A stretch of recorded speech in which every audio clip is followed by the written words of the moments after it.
আর এগুলোকে কি বলবেন মিসেস ঘোষ? এইসব মাদক দ্রব্য?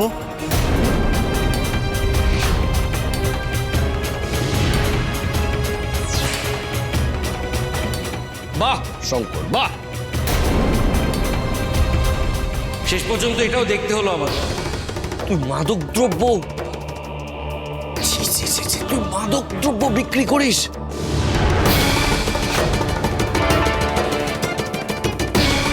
বন্দুক, পিস্তল? তার মানে ওই যে উপময় গোলাগুলি ছুটছিল লোকগুলো, ওরা তোর লোক।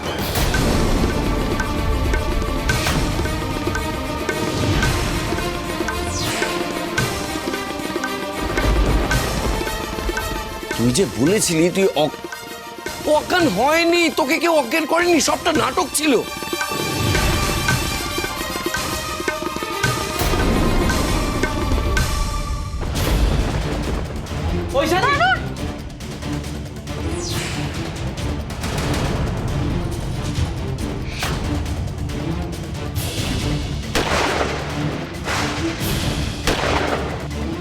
না, ওটা নাটক ছিল না।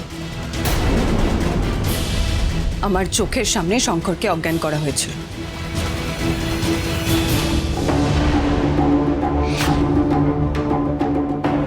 তারপর শঙ্কর আর নিচে নামেনি, তার কারণ আমি ওর আগে নিচে নেমে গেছিলাম।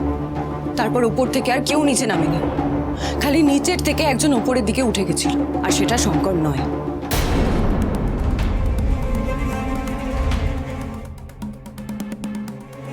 আর আমার মনেই হয়েছিল খাটের তলা থেকে জিনিসপত্র পাওয়া গেছে, অথচ আলমারি থেকে কিছু পাওয়া যাবে না।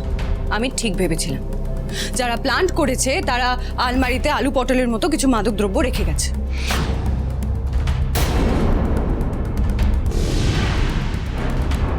সকালেই আমি আলমারি খুলেছিলাম, তখন এইসব একটা জিনিসও ছিল না। আর শঙ্কর খুব ভালো করে জানে আমি এই আলমারিটা প্রতিদিন ইউজ করি, তাহলে এইসব জিনিস কেন এমন জায়গায় রাখবে যেটা আমার চোখে পড়ে যাবে? একটা লোক যে চোরা কারবারি, তার কাছে এসব সামান্য কিছু জিনিস কেন থাকবে, আর সে ওপেনলি বা কেন রাখতে যাবে? রেখেছিল হয়তো, এগুলো সেদিন পাচার করার কথা ছিল, পারেননি। তাহলে তো সে এমন জায়গায় রাখবে যেখানে কেউ দেখতে পাবে না, সিক্রেট কোনো জায়গা। এরকম ওপেনলি কে রাখে? আপনি ঘরে ছিলেন না, তাই হয়তো রেখে দিয়েছিলেন, ভেবেছিলেন পরে সরিয়ে দেবেন। আপনি একপেশে ভাবে ভাবছেন মিস্টার বরাট। শঙ্কর কোনো অপরাধী নয়। ছিল না মেজ বউ, ছিল না। বিয়ের আগে আমার ঠাকুরপুর মতন ভালো মানুষ দুটো হতো না, কিন্তু বিয়ের পরে তুমি ওর কানে কি ফুসমন্দর দিলে কে জানে। আমার ঠাকুরপুরটা একদম পাল্টে গেল, একদম পাল্টে গেল। ওর হাব ভাব কেমন যেন হয়ে গেল। আরে যে দাদাকে ও দেবতার মতো ভক্তি করতো, সেই দাদার সাথে এখন ও মুখে মুখে তর্ক করছে।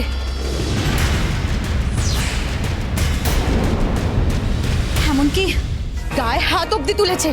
এই সব কিছু তোমার কৃপায় মেজ বউ।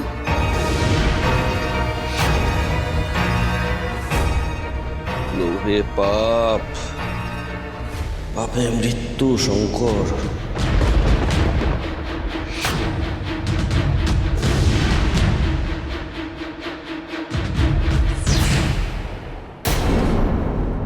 তুই লোভের বশে পড়ে এমন একটা পাকে নেমে এলি যে তুই আমাদের কথা ভাবলি না। মেজো বউয়ের কথায় এমন ভাবে তুই পাকে নেমে যেতে পারলি কি করে শঙ্কর? সবাই শুনে রাখো, আমার শঙ্কর পাকে ফোটা পদ্ম ফুলের মতন। আমার শঙ্করকে নিয়ে কেউ কোনো কথা বলবি না তোরা।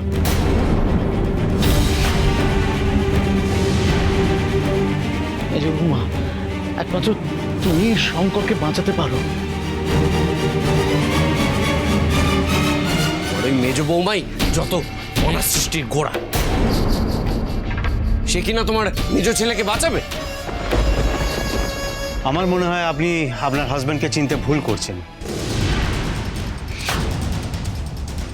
উনি বাইরে এক আর ভিতরে আর এক। এটা পুরোটাই ভালো মানুষের একটা মুখোশ। স্বয়ং ভগবান বললেও আমি বিশ্বাস করব না যে শঙ্কর এসব কাজ করেছে। শঙ্কর যে যাই বলুক না কেন আমি বিশ্বাস করি না।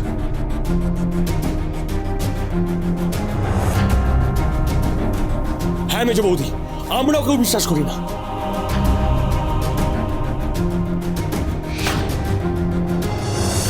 হ্যাঁ মেজদা, আমরা সবাই তোমার পাশে আছি, আমরা সবাই তোমাকে বিশ্বাস করি।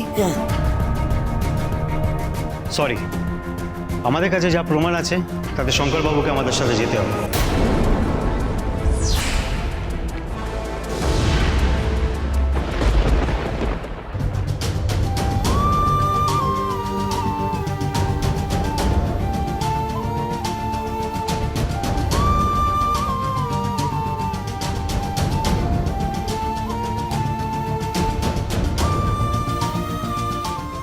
শঙ্কর, তোমার কিচ্ছু হবে না শঙ্কর, কিচ্ছু হবে না।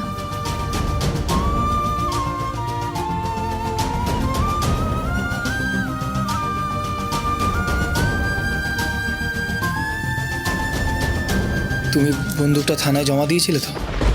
না, আমি তো আন্টির ওষুধ আনতে গিয়ে, তুমি এখন এসব ভেবো না। ভাবতে বাধ্য হচ্ছে ওইখানে। আচ্ছা, সেদিন যারা এসেছিল তুমি কোনোভাবে তাদের সাথে জড়িয়ে পড়োনি তো?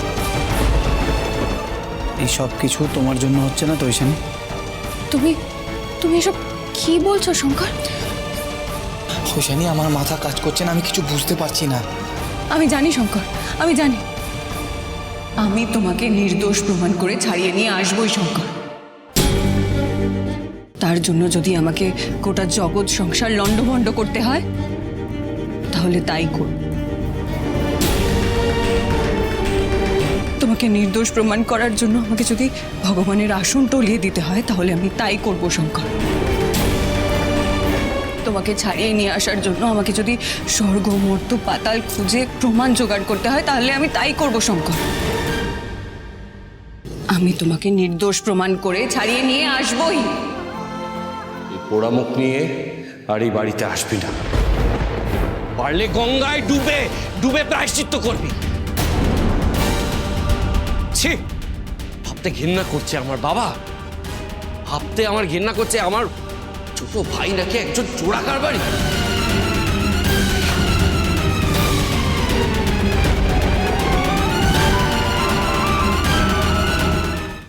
মিস্টার ঘোষ, আসুন। নিয়ে এসো, এগুলোকে প্যাক কর।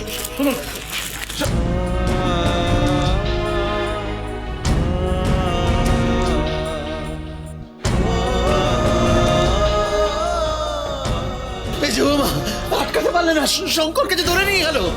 মেজদা, মেজদা,